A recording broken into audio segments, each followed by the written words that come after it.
Good evening. I would like to call to order Transportation Advisory Committee meeting for January 8th. Audrey, can you do a roll call? Yes. Mr. Rendelman. Here. Mr. Freeze. Present. Mr. Jessic. Present. Ms. Melvin. Here. Okay. I would like to move to public comments, but I don't see anybody here. So we'll move to item number 3, which is approval of the minutes. And I guess we're approving meeting minutes for July 10th, September 11th, and November 13th. I'll move to approve all 3 meeting minutes. I'll second that. All in favor? Discussion. Discussion.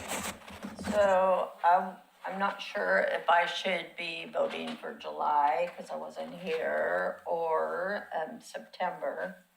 And then for the November, I chatted with this young lady about, should I be a chamber representative or am I affiliated with the Oregon City Chamber? So, Are you suggesting a change to the meeting minutes to no, I'm reflect your just bringing affiliation? that up as discussion. Okay. It doesn't matter to me personally. Does anyone else have? I don't have an issue. I think Audrey is going to go look into and Okay. how that gets classified, but since she wasn't present at the. You're the other allowed two to- meetings, do we want to do one by one? Sure, you're allowed to vote on meeting minutes that you weren't present for. Okay. But, you know, that's what Robert's rule says. But if you don't feel comfortable voting on it, then you could abstain or Okay. vote no. I mean, you Well, have I just wanted options. to bring it up to see how I should do it. Sure, Your vote counts if you wanted to. sure. So all in favor? Aye. Okay. We'll move on, item number 4, which is our general business. And under that, we have a public works report.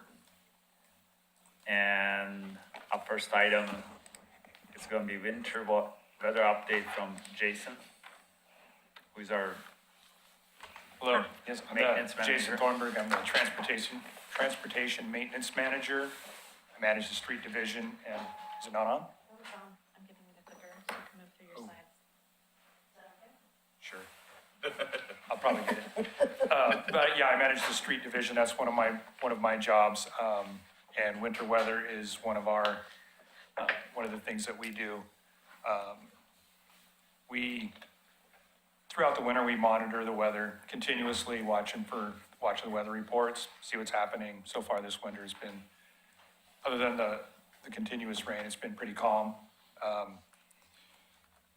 But when we do have an event, if it's going to be freezing, we do a lot of de-icing ahead of time. A lot of that stuff happens at 3, 4 o'clock in the morning. The crews come in. We've got 2 new de-ice tanks. That big one up top is brand new, and we've got one other new de-ice tank, which will be on a later slide. Those are pretty nice. They're going to add to the ability of the crew to quickly get through the city. Let's see, that's for applying the magnesium chloride. During snow and ice events, typically my crew comes in and we'll work around the clock if we need to. We get augmented by sewer and water if the event is big enough. I have 7 people, including myself, in the street division. So if we're running 24 hours a day, you get spread pretty thin at 7 people. So we'll bring in sewer and water to assist mostly during the day. My crew will run mostly during the night, swing shift. And then when snow is predicted, we stage barricades. We have quite a few roads around town that get closed. I think it was mentioned earlier, we live on a fairly steep hill, and some of them are treacherous in the icy weather. Let's see, we have a sandbag station up at Hillendale, which there's a picture of it right there. And then what's the next slide? There's a couple of pictures of the crew in action. And that one that's, that video there is a video I took 2 years ago, I believe now. Just sent it over to Jared, and it ended up getting about 1 million views between the two, Facebook and Instagram. That's Pearl Street looking downhill. That's how steep it was. You can see that iceberg just takes off and slides down. But that's, right down. yeah, that's how slippery the roads do get, how treacherous they can become. But that road was closed until I got there to open it up. But then plowing, like you can see the picture of the plow, that's actually plowing freezing rain in that picture. That's how much freezing rain we had at that time. Then the other one is removing trees. You can kind of see that was during the ice storm. It was pretty bad. Let's see. Our winter weather plan states in the plan that we don't plow snow until 3 inches of snow is on the ground. And it's mainly because our plows, we run a rubber skid on the front of our plow, and they won't plow much under 3 inches. But that doesn't mean we're not doing anything. Prior to that 3 inches, if it's like a dry event, we're putting de-ice down as soon as that snow starts to stick. If it's more of a wet event, we're putting sand down. And then our priority hills, like especially Singer Hill, we don't wait for 3 inches on that one. It's like, as soon as snow's on it, you start plowing that one. You get sand and get a plow on it as fast as you can. But the 3 inches is really for kind of it sets kind of a standard that, because some of the streets we won't even get to during an event, if, like neighborhood streets and whatnot. I think this next one, were you gonna show the map, Audrey, or was that? Oh, yes, thank you. Yeah, so this will be the map of the city with our priority routes. And And all of you have a copy of it at your desk too. yeah. So the red is priority 1, the yellow is priority 2, and the green is priority 3. And then the neighborhood streets are gray. We start with red roads. And when those are in condition, good enough condition, they've been sanded, they've been plowed, then we'll move on to the priority 2s, and if time allows, priority 3s. All of the police stations, fire stations, hospitals, they're all on priority 1s, so we prioritize all of that infrastructure. This map also shows our closed roads, Center Street Hill, there's a list down there, but 15th, going up 15th towards the hospital, that's really steep. Just, if we don't close that, there'll be a lot of accidents. Anchor Way gets closed. So Division is the priority route into the hospital during winter weather events. But yeah, so you have that map. And then we can go back to this. Yeah, so this is a list of our equipment that we do have. We've got 5 plows, 3 sanders. We can get about 20 yards of sand on the road at any time between the 3 trucks.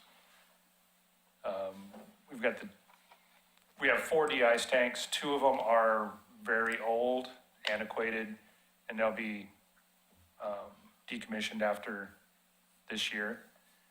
So that's really happy about getting those 2 new tanks. So our old tanks you turned it on, you set the throttle and off you went. And if you wanted to put down 20 gallons, you went 15 miles an hour. And if you wanted to put down 10 gallons per lane mile, you went 35. That's how it worked. And if you came to us, all you had was an on-off. So you were able to turn it off and turn it on, but it was real antiquated, 1 lane. Both of our new tanks, that truck up in the top right corner of that picture is the smaller of the 2 new tanks. They're able to do 3 lanes at a time. They have the ability to get 3 lanes. And they will put down less or more, you set it, if you want to put 20 gallons per lane mile, no matter what speed you drive, you put down 20 gallons per lane mile. So, if you get stuck behind a slow car, on our old ones, you were just putting it down heavy. That's all you can do. But yeah, so those are gonna be a big deal for us. We have about 100 yards of sand on hand that we can use, ready to go, it's down at Center Street, down the road, which usually will get us through any event. I've only been one event since I've been here in 14 years that we had to bring in more sand during an event. So that's usually enough. De-ice, the magnesium chloride, we have about 5,000 gallons of storage. That's always enough to get us through an event. We got a good relationship with the county. If we need some more, they've got, I don't know how many thousands of gallons they have on hand, but we can get, after an event, we can get more and restock if we need to. So far this year, we haven't used any. We haven't had to spray mag one time yet this year. I think that is, I have one more.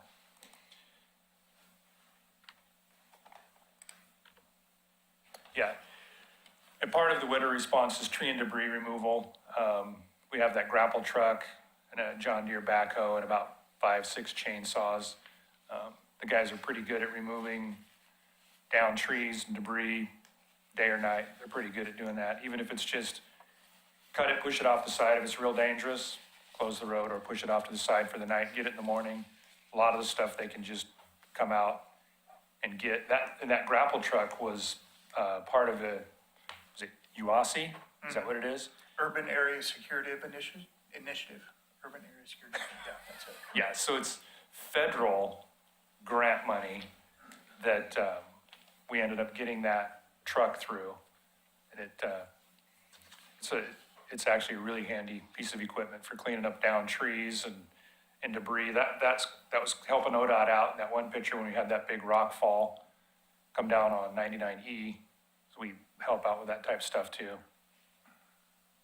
But yeah, that's the winter weather in a nutshell. If you have any questions. Questions? I have to say, technology is not always my strongest suit, but thank God somebody can figure it out. You guys can go faster and lay down more ice. Defrogger, is that what? De-icer. De-icer. De-ice, the There you magnesium go. chloride.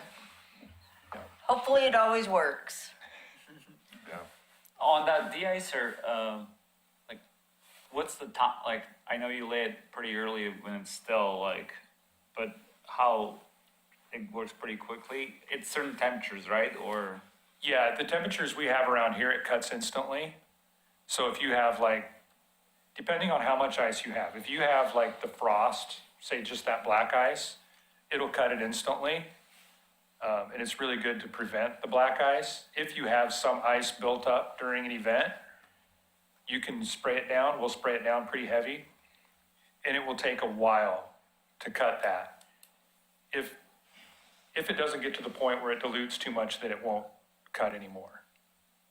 That's the problem with using it during an actual event where we start to get ice building up on the road and maybe we have some more snow coming down and we're trying to plow it off, but we get that layer of ice built up on the road. Because we have so many manholes and water valves and all that stuff, we use that rubber blade. We have one truck, that big truck at the bottom, that has an edge that will cut ice. But we've had problems breaking that bit on manholes. So we're still working, that's our newest truck, and we've had that plow a few years. And we're struggling with the bit right now to find the right bit that doesn't break when it hits all the manholes. So we always, that's why you often see during an event, we can't get down to bare pavement. We just kind of get that layer of ice, and then we put sand over the top of it. So the de-icer works before. That's the main use for it, is we come in at 3 or 4 in the morning and spray all the priority 1s and a lot of the priority 2s. And then when the traffic hits it at 5, 6, 7 o'clock in the morning for rush hour, the magnesium chloride's already down and the ice has already been cut and it won't form. Because a lot of times you'll get that freeze right at sunrise. Like it might be 34, 35 degrees, and then right before the sun comes up, I don't understand the whole weather behind it, but it freezes right then, and that'll get that mag down at 3 or 4 in the morning will stop that from freezing. Thank you. Well, Jason, thank you for everything you do for us. Since we don't have any more questions, we'll move on to Vance, talking about Beavercreek jurisdictional transfer. Great. Thanks, Jason. Appreciate your presentation. All right, folks, just going to talk briefly about a recent transfer that occurred between Clackamas County and the City of Oregon City. Beavercreek Road from 213 to the city limits, which is approximately Old Acres Lane, it's a private drive, is now under the jurisdiction of the City of Oregon City. And Jason can attest to this, before the county overlaid that small portion between 213 and Maple Lane, I think it was last year, the asphalt was in very rough shape. We'd get a lot of calls because the citizens, and they just don't know that that was county road at that time. Right. So it behooves us to have roads that are within the city be under our jurisdiction, because obviously we have more control over maintenance activities. So in June of 2025, an approval of an intergovernmental agreement, IGA, with Clackamas County was approved to transfer that portion of Beavercreek Road I mentioned. Transfer was finalized in October of 25. The agreement value is almost $1 million in a one-time payment that the county has given the city. The funding the county used was through the Community Road Fund, and no county general funds were used to pay the city that amount. So they did pay us. Yes, correct. Oh, nice. We, on these jurisdictional transfers, we won't take the road unless the county does pay us a sum of money, and that sum of money, Dayna, please correct me if I'm wrong, it's not just a wild guess, it's calculated on what pavement maintenance needs there are, ADA ramps, signals, signs, everything in that piece of roadway. Nice. And usually the county is fair with the amount of money they give us. We'd always like more.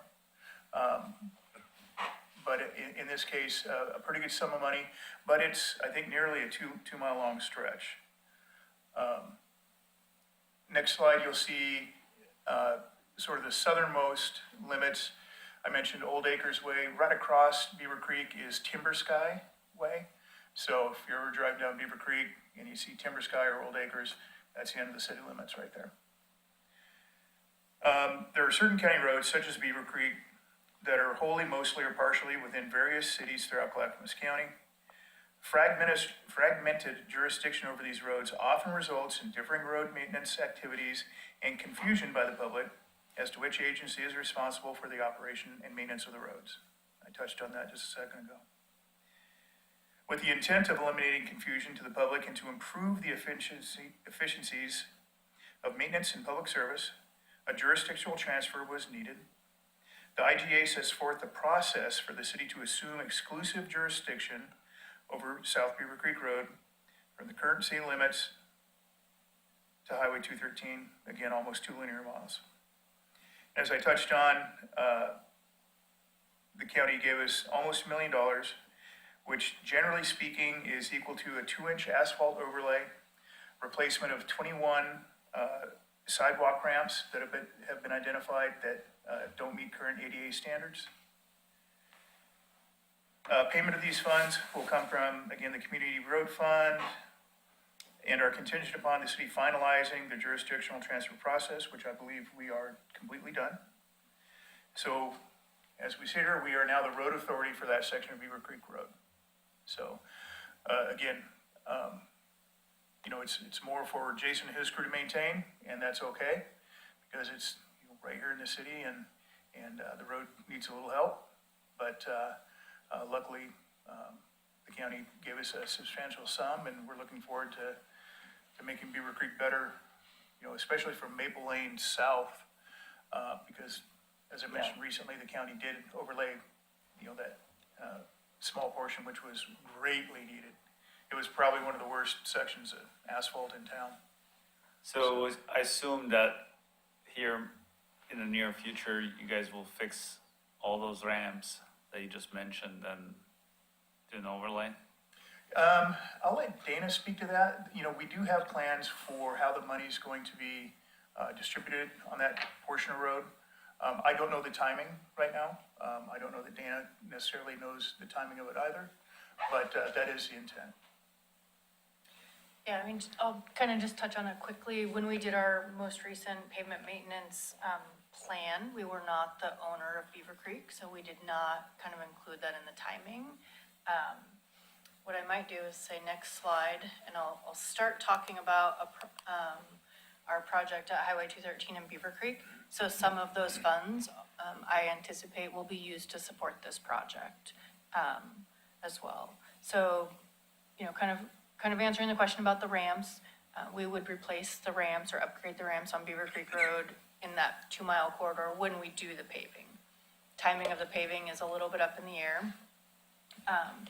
This project that I think we've talked about here a couple of times before, so it's kind of, so north actually points to the right, because otherwise the picture would be very tiny if I had north upward. So this project will take that movement of westbound Beavercreek Road to northbound 213 that's currently a yield movement and convert it to the free flow movement. And it will add what would be referred to as an acceleration lane or a third lane on 213 northbound. And so this is a conceptual map that came out of our alternative mobility targets in 2018. And so with this project, we've drafted an RFP that will be posted later this month, looking for consultant support for moving this project forward to design. And with that, once we have the consultant identified and we've got our staff team, we will look at, are there some pavement maintenance needs within kind of this general project area? And so for that, I think we would be looking on Beavercreek from 213 to Marjorie Lane. So is there any pavement work we should be doing when we're already out there impacting traffic for this project? And so some of those funds could be used to support that pavement work as well. So this project has been one that we've been trying to get out the door for a little while. I think we anticipate having a consultant, you know, under contract. I think I put May in the proposal, and then we would move into a design phase, working with ODOT on this. So it's not a quick project. I think we're expecting construction complete by 2028. Working through design of a new lane on a district highway with ODOT will be an adventure that we'll, you know, tackle with our consultant team. So we can provide more updates as the project goes on. But for now, we're just about ready. I think next week we put the proposal out formally. When this gets constructed, what capacity improvements would the person that's coming on Beavercreek wanting to go north see? So this project will solve kind of the issues that the intersection experiences in the AM peak. So if folks are coming kind of up Beavercreek, past the high school in the morning, then past the community college and looking to head into either kind of down by the landfill area in Oregon City or towards 205, this will resolve the queuing of cars back to, I hear sometimes, to the college entrance in the morning. So this fixes what we refer to as our AM peak problem. So in the morning, those cars, except in the event of a pedestrian utilizing that pedestrian crossing would be able to free flow. So no longer stopping and looking for an opening as those northbound travelers are coming through at 55 miles an hour, trying to look for a gap. So is this part of the road that they paid us for, or is this still a The little county? piece of Beavercreek, yes, that is part of what we took from the county. So part of taking it means that as we move this project forward, it's a project led by the city that's coordinating with ODOT instead of a project led by the city coordinating with the county and ODOT. So we've eliminated one partner from the discussions of how we design the roadway. Okay. And ODOT is not forthcoming with any funds for this, is that correct? Correct. I'm just curious, maybe it's just, seems wild that it takes 2 years to add a lane. That's like 100 yards, and I don't know nothing about adding lanes, so I'll just start with that. Like, I understand there's some partnership, but the problem's now, and it's already bad. Yeah. It's only gonna continue to get worse, as you said, they're continuing to build out there. Like, is 2 years worst case scenario, or is there like, I don't know, it just seems like something like this to add a lane, I don't know why it couldn't, I know 6 months seems crazy. The way they build houses, I don't know why they couldn't add a lane in 6 months, 8 months, especially with our weather, like summertime seems premium, so like when I heard May, I was like, oh, the project shouldn't start in May, like, That's when the consultant would start designing the project in May. So this it isn't a takes, design, it takes this is about just- 3 months to get to go through a procurement process, the way the requirements are for hiring for like consultants. the bidding and stuff, okay. Yes. I understand government within reason, but I was just like, Yeah. that just seems, I was just gonna say, okay. probably building houses is private. No, I know it's different, and it's like you just see, right, they build a neighborhood, they lay out these roads, and maybe there's years of planning that we don't see in the backfield.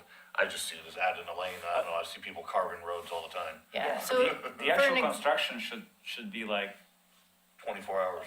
no.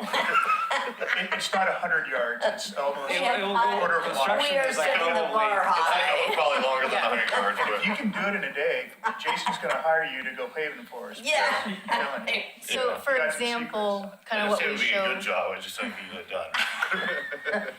So an example, this image here shows about 975 feet of an acceleration lane. Okay, So the standard would require 1,620 feet based on the speed. okay, That would place the merge right in the curve.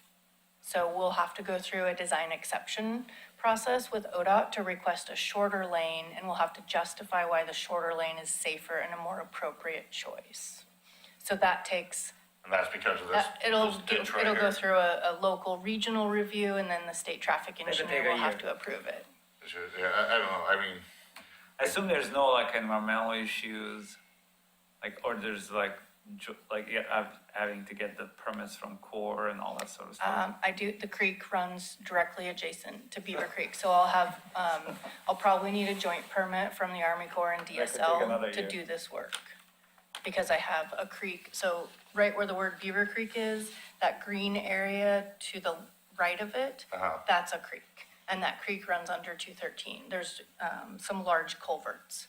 So I will have to go through city land use for natural resource overlay. I will have to go through city review because this area is part of the geologic hazards and has steep slopes and issues. So I'll need those land use reviews on top of those, that's one design exception I'll need so it's from really ODOT. the review and the approval process is what Yeah. kind of bogs it down. The actual construction is, I know it's not a day, but it's gonna be. Summer. Yeah, Yeah. I mean, In yeah, our world, it's a day. yeah, I mean, well, I just think about like, so it's gonna be bogged down, and if construction takes 3 months or 6 months, whatever construction takes, it's gonna make it 10 times worse during that time, so that's why I'm like, I don't know, in my, Yeah, and then as we work through it with the consultant, we'll have discussions both with the city and with ODOT about what are the work hours? Are we doing night work so that we're not impacting traffic? Are we limiting work hours to 9 to 3 outside of the peak? That will extend the number of days it takes to complete the construction if we're not allowing them to work during peak hours. So these are all the kind of discussions we'll have with the consultant team. okay, all right. And again, when we do this, we're always asking for consultant teams that have done similar projects, that have worked with ODOT, that understand, you know, a project on an ODOT, especially like this where it's a district highway, is just different than, you know, building a local city street. And I guess, maybe this has been asked, why wasn't this tied into the building of the apartment, so we like had this already? Like, it seems like we put the cart in front of the horse, right? Whoever approved it, I'm not pointing no fingers, right? Somebody approved 1,000 homes to go in, and wasn't like, hey, this is gonna be a problem. It's almost like we built the homes, now it's complete chaos. Anybody who lives in that area, I don't live in there in particular, but my father does, and, you know, it could take me 30 minutes to make a left-hand turn off of Thayer at times, to get out of there now, where before those apartments, it was a few minutes, right? There's a wait, but it wasn't a substantial wait. Now it's like Frogger, it's just, luckily I have a big truck, so I just start going out into traffic. But if you don't wanna be crazy like me, you sit there for 30 minutes.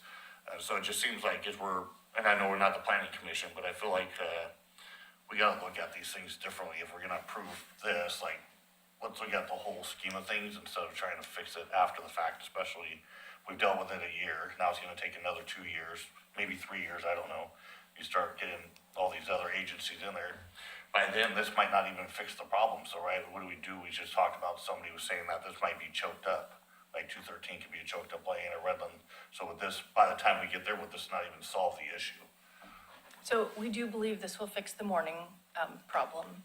The afternoon, the PM peak problem, for the traffic coming southbound on 213, those dual left turns often queue back, even sometimes into the travel lane. And then when they get their green, they make their left, they come, you know, down Beavercreek. And because that Maple Lane signal is a little bit probably too close to 213, if that one happens to be red, especially at about 5:15, those cars don't all clear the intersection. Correct, yeah.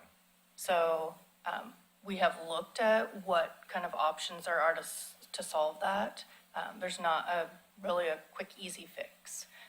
We had looked at I wish I'd put a better map, because now I'm gonna probably start confusing you. As you're traveling westbound on Beavercreek, and you would make the dual lefts to continue 213 southbound, we looked at, can we take one of those left turns, reallocate that pavement to more queue storage for the people on Beavercreek that are trying to turn left onto Maple Lane? And I can't do that because I will fail the intersection. I need those dual lefts in the future. Yeah. So trying to look at how we can address issues. The other thing that we will look at with this project is placement of a raised median on Maple Lane at Thayer.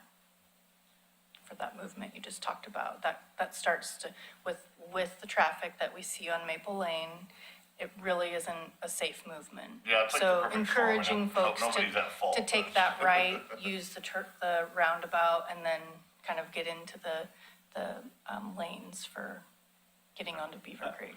I'm curious, I'm sure it's not feasible, but have you guys ever thought about, like, would the roundabout work here? At 213 in Beavercreek? Yeah, I don't think we looked at a roundabout. We looked at about 6 different options when we did alternative mobility targets. So we sat down, actually with a team from Kittleson, and looked at how we could fix the intersection. The only thing that fully solves it is a full interchange. And the community panel did not feel a full interchange in the middle of town was what we were looking for from a community perspective.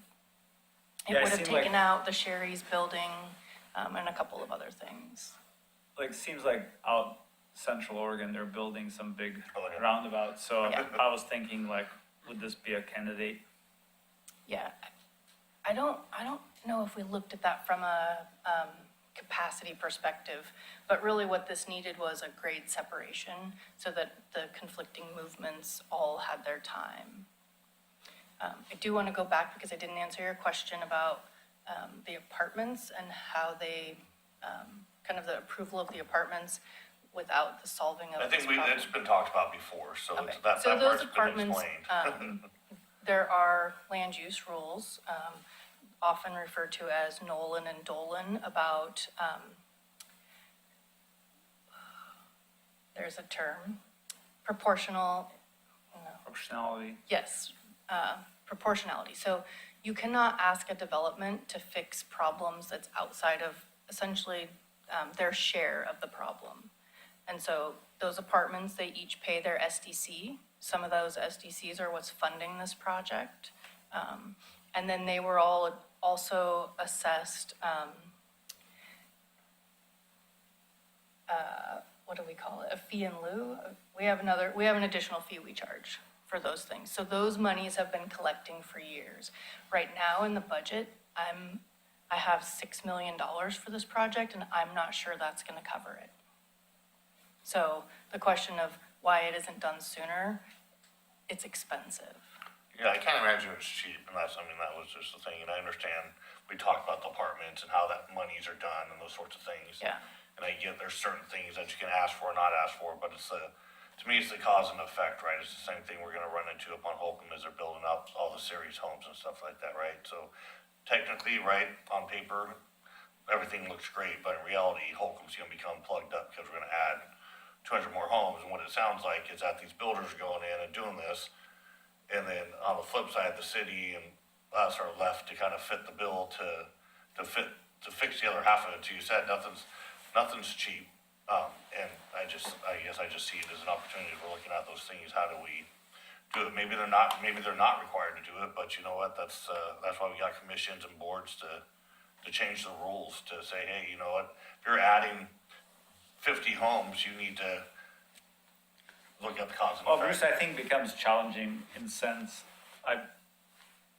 I used to wear like a developer's hat, and when you start looking like, I think that was one of the reasons like entire landfill project collapsed, is that it costed $30-some million to fix those issues at Redland, and it just, when you put that in your pro forma, it does not pencil. And so I think even if you were building that Sears subdivision and you asked them to upgrade entire Holcomb, it just wouldn't, like pencil. And but they do pay their share of that stuff now. Sometimes cities have capital to go in and do that in advance of development and get it, development ready, collect the fees, pay off those bonds and stuff. But I'm not sure how the city juggles the funds. Yeah, I totally get the adjustment and the collecting of it, I guess, to me, and not that it's here and we're gonna fix it today, it's just, how do we think different in the future, right? Is it, maybe it worked in the past, but as we're building huge apartment complexes or huge development in a city that's kind of landlocked by rivers, hills, mountainsides, like we gotta think differently. I don't expect a developer, nobody's gonna develop if they have to like build a $10 million road. Like I get that, we want development because we want people here.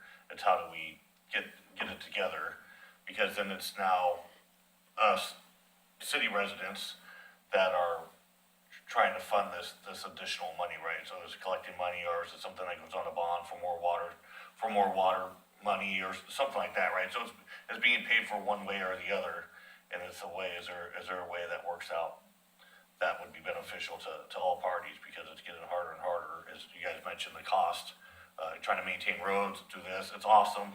I want to see our city thrive, but as we're thriving, what's the best way to tackle it? So I guess I'm just trying to look at it from a different lens, moving forward. We can't fix what's done, but I see it as a learning experience of like, hey, we have this, because I can imagine they're going to want to build some more apartments. Yeah, and I think, kind of thinking of it from a transportation planning perspective, we could look at Holcomb. If we surveyed the neighborhood, a good portion of the neighborhood would probably identify the road as failing, right? In their opinion and their lived experience of using that roadway, they would say it fails because it isn't, it's too busy, it's, all the reasons. Yeah. So if you think about it, if we built what they wanted, maybe that's a 5-lane road. So how often is it gonna be full? Do we build our roads for the busiest time of day? Or do we build them, for a reasonable worst case, right? Am I building the road to accommodate Thanksgiving travel, or am I building it for an average weekday? Because when I build the 5-lane road, then Jayson looks at me and says, you want me to maintain this with this more lanes with the same amount of, gas tax funding? So it's a little bit of a balance, and I think it's hard for the average person to understand kind of this scenario where we assume traffic growth. So when we model our transportation system, we look at all of the land uses out there, we look at the undeveloped properties, and we make generalized assumptions based on the zoning of the volume of traffic that will be added.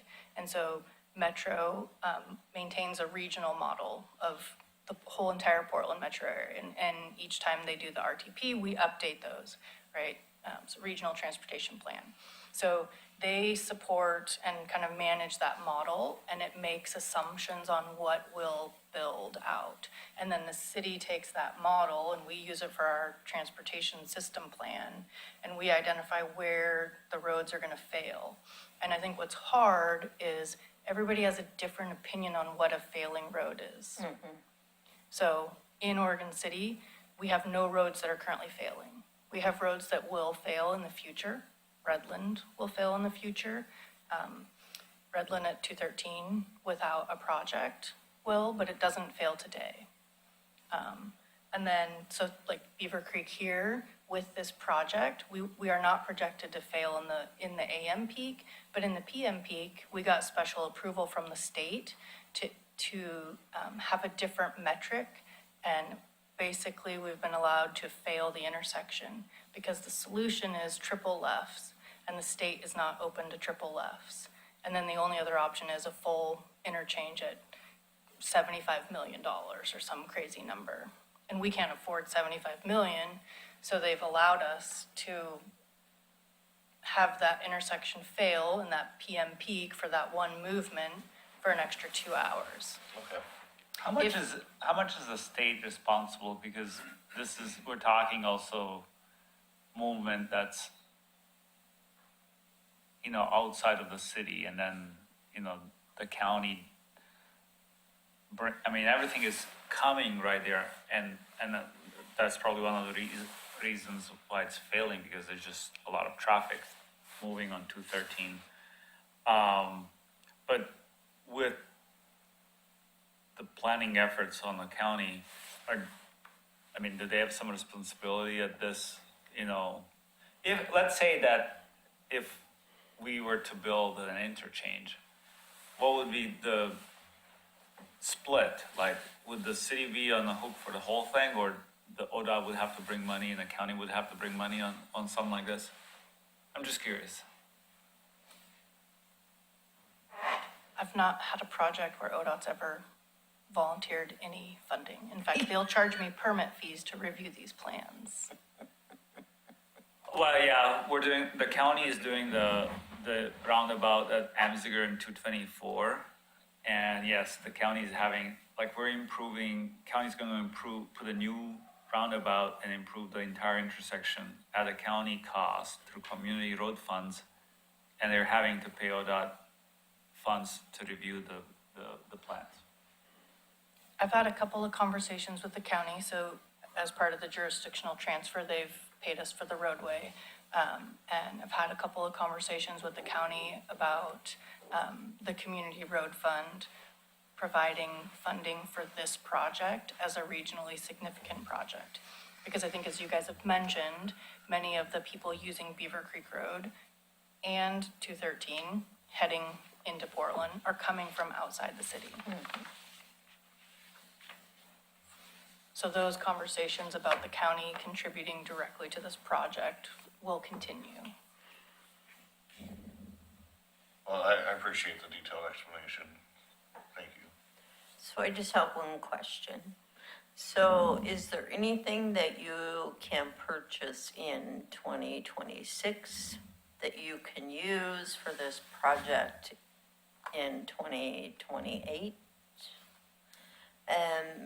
Because, prices are just gonna go up.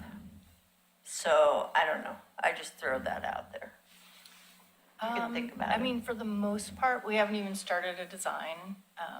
ODOT is currently out there doing all the ADA ramps, so depending on, most of the project costs are gonna be asphalt. Oh, okay. I was hoping to save a couple bucks. Yeah, occasionally we'll do some pre-procurement of items, so we've currently got a project replacing generators at our sewer pump stations, and we did procure those generators directly. We just have to be a little bit careful, because when we do that, then if the generator is faulty, it's us that has to deal with the warranty. If it's Yeah. the contractor that purchases it, then the contractor deals with the warranty. So we have to think a little bit about that. Sure. And if something happens and the part is incorrect, that's the city that has to deal with, trying to return it and that kind of thing. Sure. Yeah, the only, you usually got some pavement, there's no curbing, I imagine, that would go on. And then you got the guardrail.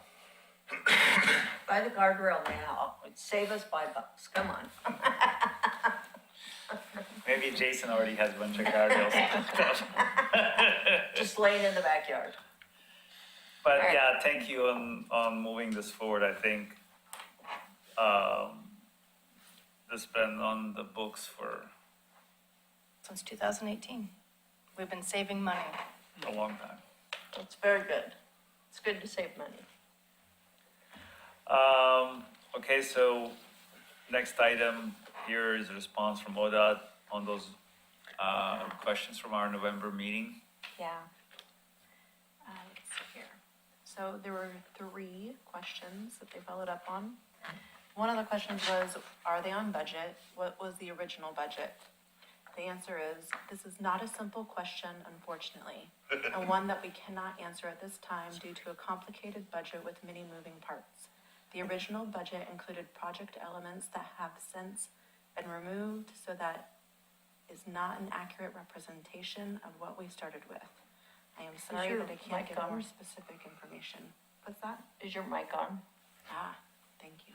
I thought I was like, have a little hearing. I'll make sure that's in the minutes. The second question was, why can't the temporary pedestrian path T-Par along OR 99E under bridge stay as is? This was brought up by Raymond. Can the Jersey barrier remain?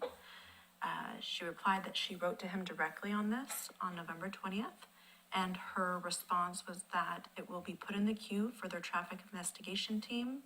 It is not a part of the project to keep the temporary path, so it is something that the investigation team will need to answer.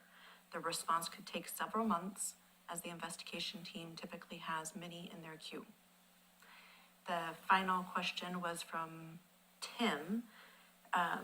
He had wanted to know about the I-205 southbound ramp going onto Highway 213, and he wanted to know if there could be like a barrier that was flexible, plastic of some sort to guide traffic. And it's the same response of they'll share it with their investigative team, and it could take several months to get back on that. November, I mean, it's already been several months. Thank you. You're welcome. Thank you. So Audrey, you're gonna tell us about we're gonna see traffic fact sheet. Oh, yes. Everybody has a copy of that. We have it on our agenda to look at it at the beginning of the year. So read through, and I know that Dayna was gonna follow up on some of the standards. Maybe we're gonna update it more. But if you can review and provide feedback by the end of this month, and then we'll have it ready to discuss in further detail at the March meeting. Okay, perfect, thank you. And everybody, and if you'd like, I could send an email with the actual document, if it's easier to read through that way. Okay, and then Dayna, you're gonna talk about traffic counts. Yeah, so up on your screen is a screenshot of the city webpage where you can find the traffic counts web map.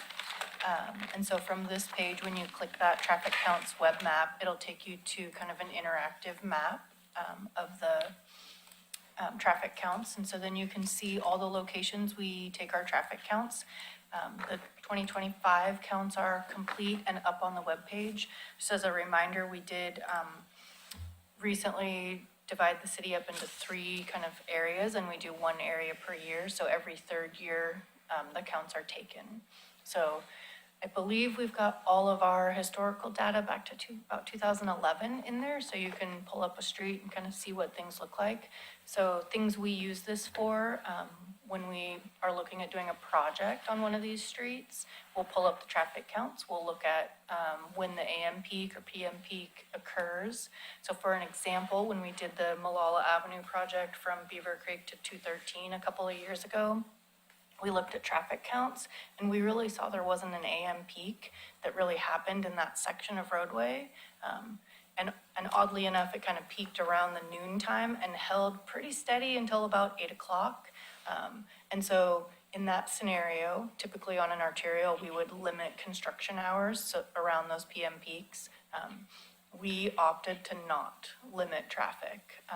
And so we let the contractor, be out there at 7 a.m. Didn't see any, issues when we did that.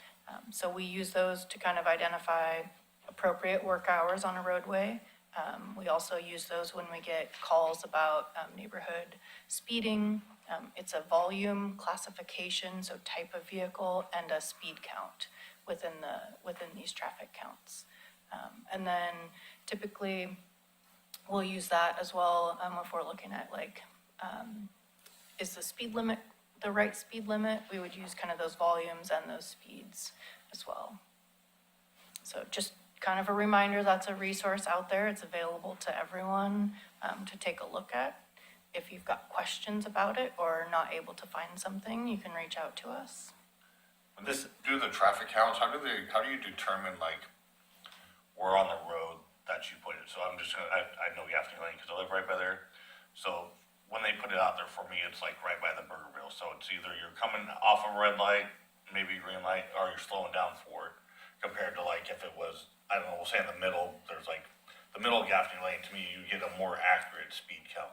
So how is that determined? Is there some sort of factor that they play when they're laying those down?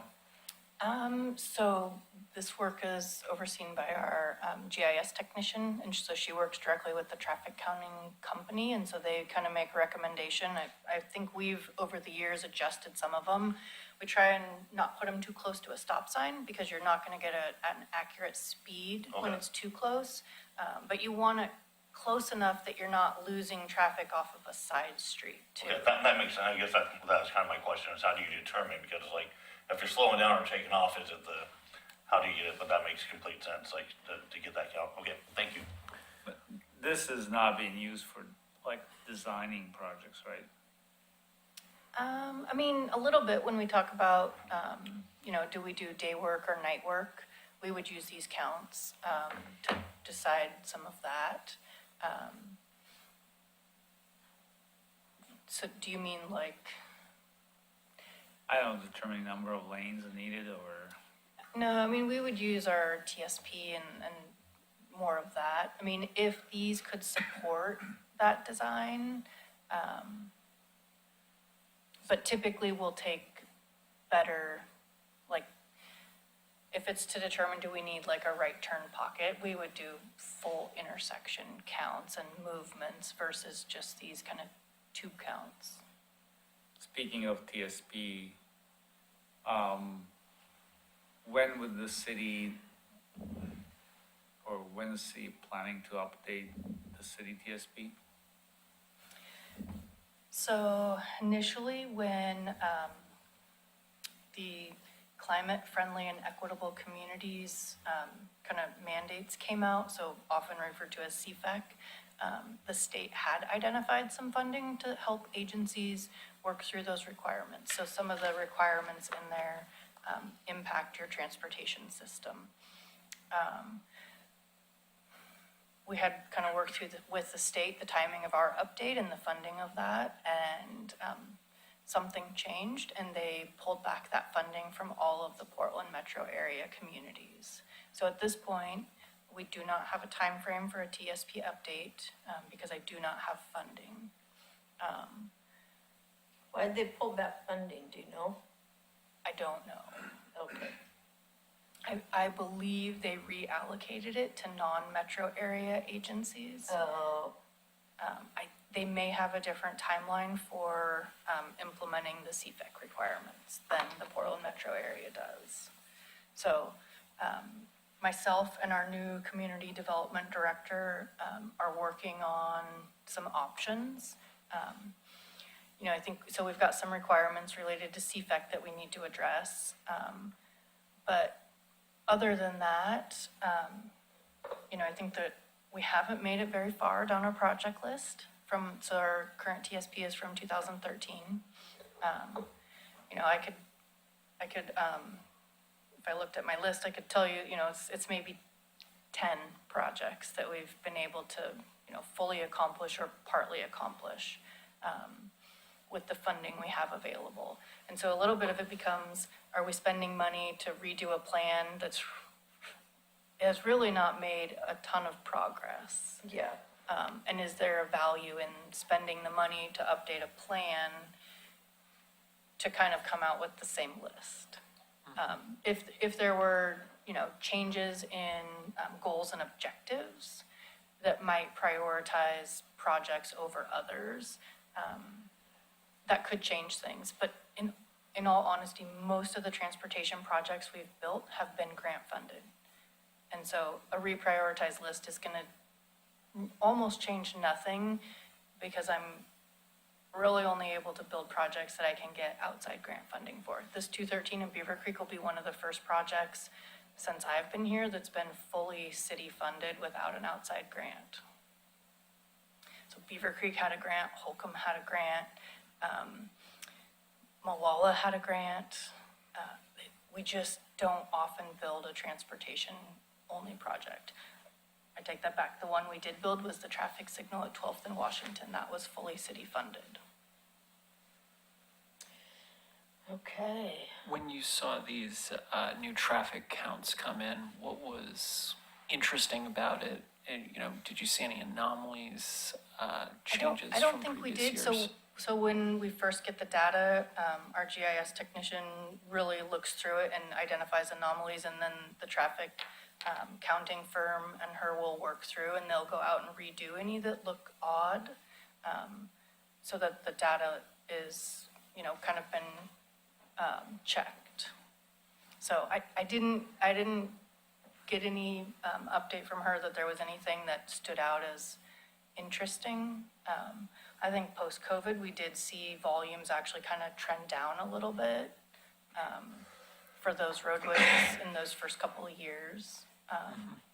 But I don't think we got anything worth noting. So volumes are still trending down post-COVID, and then how about speeds? Speeds were going up post-COVID. Have the speeds now started I to didn't trend back look down? at that. Okay. Okay, so we are through the public works report, and item 5 is communications. Does anybody have anything? No, I think we talked about that earlier, just that meeting on the 13th. Yep, and I sent the information to Audrey, so she'll share the links out with you guys when she finishes up TAC items. Anybody has any suggestions or anything else that they would want to see on the meeting agenda for the next meeting?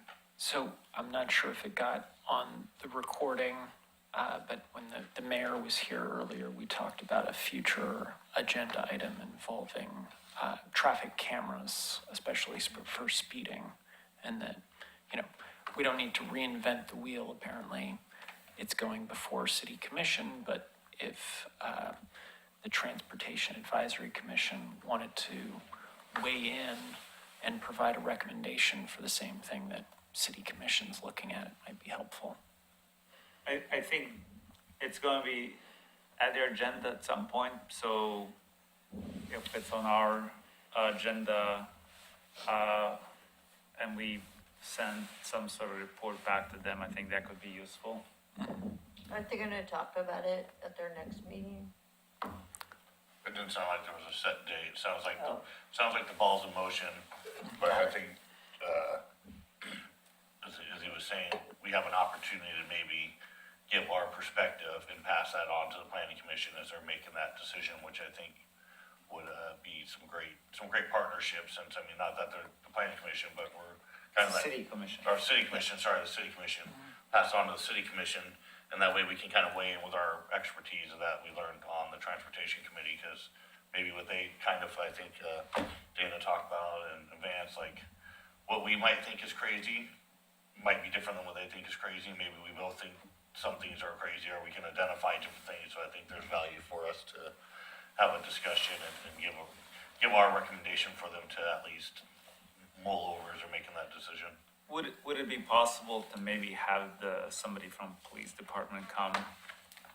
I can And do ask. So I know there's presentation. been some discussion about, is the city commission interested in looking at red light cameras again? I'm not sure if there were discussions about photo radar for speeding, but I know it was brought up again kind of as an option. I don't have specifics in front of me, but when we looked at this, I'm gonna say about 8 years ago, we actually had a third-party vendor come out and look at the intersections that might qualify for a red light camera. And most of the violations at those intersections were right turn on red. The police chief at the time didn't feel comfortable with issuing tickets at a right on red, because generally their officers probably would not issue tickets for right on reds like that. And because I think that was like 75% of the violations, they didn't move forward. It does take quite a few violations at an intersection to make the camera worth the investment. And unfortunately, I think there was kind of a comment made that sometimes it kind of frees up an officer because they aren't actually out pulling the car over. An officer has to review every video and approve every infraction. So there is still a pretty substantial amount of staff time to process those tickets. Yeah, and I think Right. I would be interesting just to get, maybe get perspective from the police, like maybe we think speeding is an issue, but in reality, maybe it's not. We just do like at the airport, and I've seen like Aurora does it, like, they just take an empty police car and like park it somewhere and just leave it there, like, that is a huge deterrent, like, you can just see it, like, people just, they see it, so it's like, I know it's a manpower to do it, but it's like, man, do we have an old car that we could just, it's right, it's simple, it's cheap, and it's effective though, like, I mean, you see it, I like, think that's a great idea. like you see they do it at the airport, all the time, you'll see they'll have cars move around, I just know because I fly a bunch, so like now I know, but like the vast majority probably don't realize it, and like they just leave the little lights on like it's just doing something. I know Aurora used to do that years ago, I don't know if they still do it, because I used to joke there's only two people that were in the city of Aurora Police Department, the person not in the car and the person that was gonna be on shift later. But it worked, right, because everybody slowed down, so. Of course they do, because they see. I mean, I like the cameras and all that stuff, but maybe that's something else as an alternative. I know we're not a But police now advisory. you're advertising the secret to the world. Look, the secret or not, they're gonna slow down. Enough people slow down, even the speeders have to slow down, so. Yeah. I like the thought process of how can we think differently? It's like the speed thing, right? You move it through the neighborhood and you see that change of behavior. So it's like if all of a sudden you see it, Well, there's somebody on Redland that has like reflectors that look like a police car. I don't know if you guys drive down Redland, but it's like same thing. If you don't know, you come around the corner and at night it looks like a police car the way they design the reflectors, and people are like, you can see the lights like slowing down. Well, I would like to agree with my fellow TAC members that it's worth taking another look at all this, because we're not just looking at red light cameras, we're looking at speeding cameras. The technology has advanced significantly in the past 8 years. We have a new police chief who might have a different perspective. Maybe even if the police chief has the same perspective, it could be that this body and the changing city commission may provide some kind of advisory role that could convince the police department of a different perspective on the red light camera issue and the turning right on red, and also just the amount of violations may have changed in the last 8 years. The number of violations it may take for it to pencil out, given the new technology. There's just a lot of different things and different factors that we could be looking at. Now, Were you looking at it asking now. just to have the police chief come in and talk to us about that, or? It doesn't need to be the police chief, it could be a police captain, it could be someone from the transportation department who has some knowledge on the latest technologies involved in both red light cameras. I know they got like a speed enforcement officer, I can't think of his official name.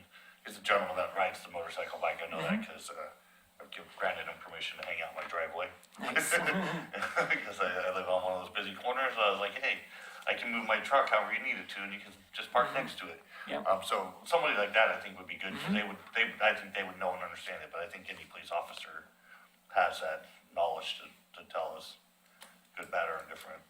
To just focus on what they see every day? I would just love to hear their perspective if they see value in it. I mean, maybe it's right, it could be one of those things that, as I said, maybe they don't see the value in it yet, like the return on it, somebody still has to review it, right, those sorts of Yes. things. Yeah, there's stuff we don't even think about Yeah, or so know those sort of about. things, right, we gotta buy the system, we gotta pay to maintain the system, Yeah, and then we also have to have an officer review it, right, so when you get that compounding cost, does that pencil out? right, right. Okay, well, I'm going to adjourn the meeting. Perfect. The hammer.